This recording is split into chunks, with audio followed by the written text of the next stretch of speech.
Well, happy Monday morning, gang. Hope everybody had a good weekend. Had some, I was checking out my news here, and this is from CBS News. Record share of Americans carry credit card debt and can't pay their monthly bills. A record share of Americans are unable to pay their monthly credit card bills, compounding money woes for U.S. residents grappling with affordability concerns, according to a recent analysis. Roughly 111 million people, excuse me, some coffee.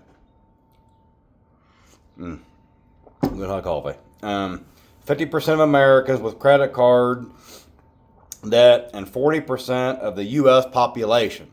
So 40% of Americans have credit card debt, which I get it. This is a credit-based economy, credit-based society. It's what everybody does. Buy now, pay later. Let's see here. Carry credit card debt, according to a joint report from Century Foundation, a left-leaning think tank, an advocacy group to protect borrowers.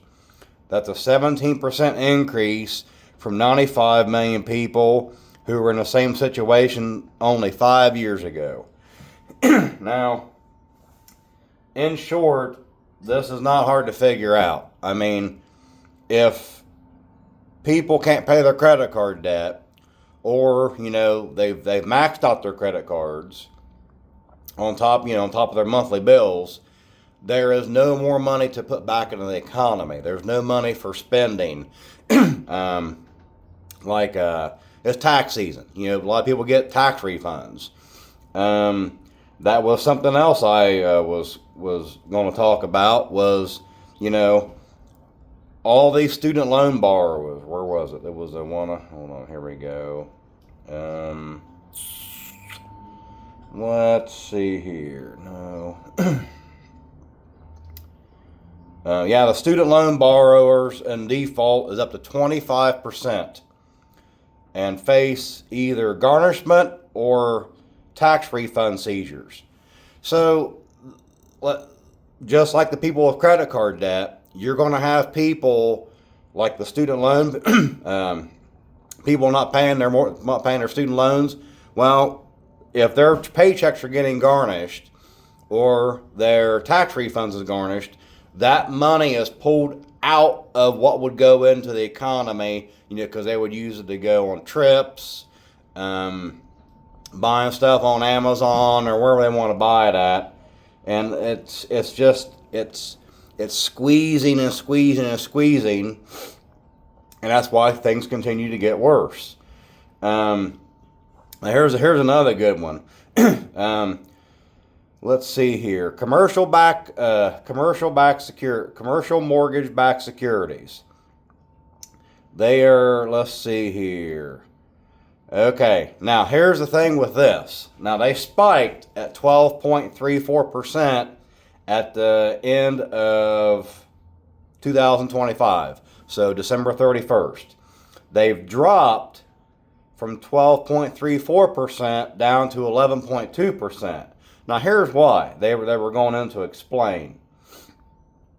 The overall rate of the commercial mortgage-backed securities has dropped due to companies filing bankruptcy. And that's, when you file bankruptcy like that, you're not counted anymore. Just like if you're on unemployment and your unemployment runs out, you're no longer counted as being unemployed. So my brother just texted me. I'm just going through some other stuff here. Here's the, which one was this one? This was, okay, the mortgage loan default rate. There's where it's at right now. Now, if I take 2020 out because that was all a big fiasco, and that was, excuse me, to me, it was just all planned to do something, shady, which we found out shady what they were doing. But, you've got the commercial-backed securities is 11.52%, according to the recent one, because of all the bankruptcies. Now, the last time we hit 11.2% on that. Where's the line at? Would have been about right back about the mid of 2012, beginning of 2013. Because that's like, here's the chart, like I said, we're showing it. And of course, this here is, this would be back, 2006. And then you can see where it spiked right here. But people, the foreclosures, like, of everything spiked around 2009, 2010. Now, they were going down, but there were people still losing their houses, probably, I'm going to say, up till about 2014. I'm going to say 2014, because that's when I was still buying foreclosures in 2014 for pennies on the dollar.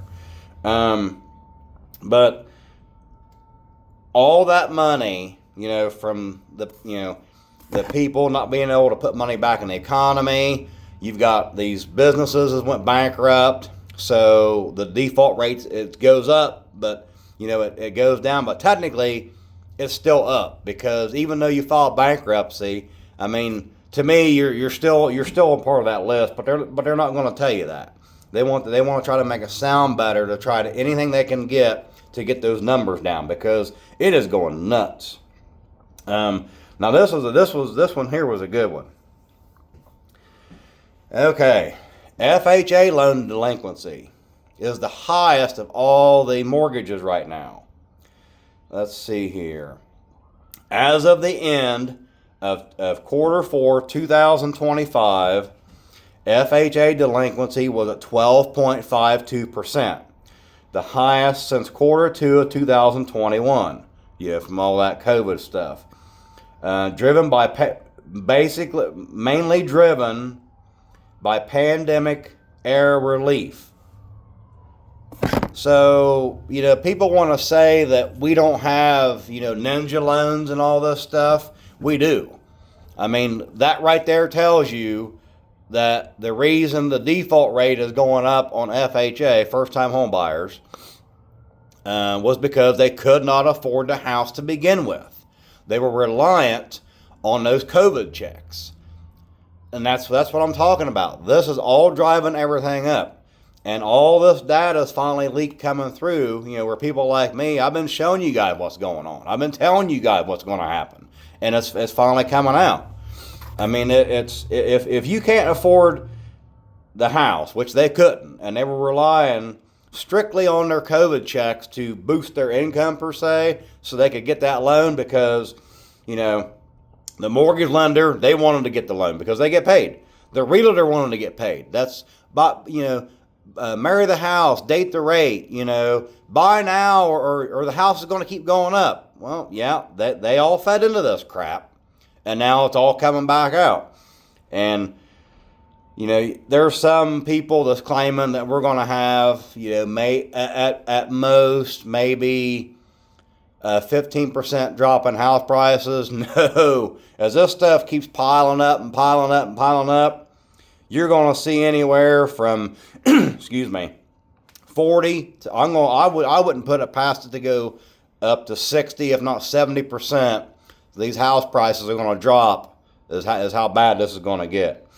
And in case you guys want some more bad news, this is from oilprice.com. Brent crude is up to $115 a barrel. So all the gas is going to go up. Your diesel is going to go up. And like I said, and I've told you guys before, with the higher cost of fuel, we're getting hit right now with it. We're seeing it now with the gas prices and the diesel prices. But that's going to lead into higher food prices, higher prices at the store because of the shipping cost. This is just the start of this. And this is, if things ended today, I'm going to say this, we wouldn't see an end to this with the higher prices and inflation for at least probably 4 to 6 months. And let's see here. What else? Going through some of this stuff here. Here's another one. This came out like late last night, wee hours of this morning. They always wait until the end of the weekend to put this stuff out to see what the markets are going to do. The Federal Reserve, will inject $14.7 billion, billion dollars into the economy this week to improve liquidity. They can't pump too much money at once like they did during COVID, because then you get inflation. It goes up too quick. They're doing it slow. They're going to keep pumping this money in slow, and you're not going to see rate cuts. You're going to see rate increases. There was one on here from, I think it was CMBS, that one of the guys is saying that they're calling for a 30% chance of a rate increase. No, you're going to have a 100% chance of a rate increase, because as they keep increasing liquidity, trying to, try to lessen the burden, they're going to worsen the burden by raising rates. And then you're going to see more and more people that had these ARM loans, rate buy downs for X number of years. They're not going, when they got to refi them, and they're not going to be able to afford a payment. And the other thing to that is, a lot of these refis that need done, they're getting done this year. Your commercial mortgage-backed securities, they're not a fixed rate for like 30 years. They got to do it every 3, 5, maybe some might get 7 years. And as these rates keep going up, these companies won't be able to afford to refinance it. So when they won't be able to afford to refinance it, two things are going to happen. They're either going to have to come to the lender with the money to pay off the property, or we're going to hand them the keys and walk away from it, and then they'll have to go bankrupt. But those are just some things that I've seen that, this morning, excuse me, with me getting, going through all my notes and all this, and it's like I said, the video the other day, this week's going to be interesting too with all the stocks. I did see another one in there that said that some of these private hedge funds are shorting a lot of stuff that they have to try to get some liquidity, to try to possibly offer some money to people wanting to take their money out to protect their stock price, because their stock prices are just absolutely tanking. BlackRock, you go look at their stock. I mean, it is nuts. Go look at it over this past month. It is crazy. But I just wanted to say hi, see how you guys are doing. How did you guys have a good weekend? Something else I was going to mention. There's a food bank right down here behind my house, and every Monday, because today's Monday, that's when they do their, they go in and get your food. And I'm noticing since last fall, before we left to go to Florida, that the line keeps getting longer and longer and longer with people going to the food bank to get stuff, because one, they probably need the extra food, and two, they can't afford the price at the grocery store. So they're having to do more cooking at home, and they don't have enough food to get them by. But I'll keep you guys informed. Anything else I see, leave me feedback. What's your guys' thoughts? What are you guys seeing? So take care. Like my page, subscribe to it. Please share my videos. That's the best thank you guys could give me, and I'll see you next time.